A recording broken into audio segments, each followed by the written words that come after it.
લાગી તે મને કમેન્ટમાં જરૂર લખજો.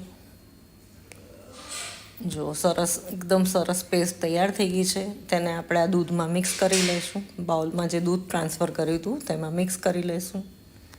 જો સરસ ક્રીમી અને ખૂબ જ ટેસ્ટી લાગી રહ્યું છે.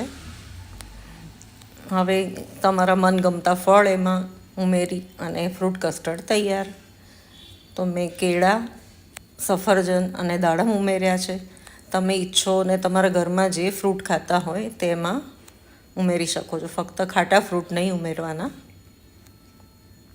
અને છેલ્લે બદામ અને પિસ્તાથી આપણે કતરણથી ગાર્નિશ કરીશું.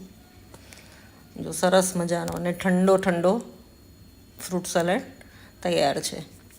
આને ફ્રીઝમાં ઠંડો કરીને ખાશો તો મજા આવી જશે. અને નવરાત્રિને આનંદથી ઉજવો. કોણ કહે છે ઉપવાસમાં ફેસ્ટ ના થાય.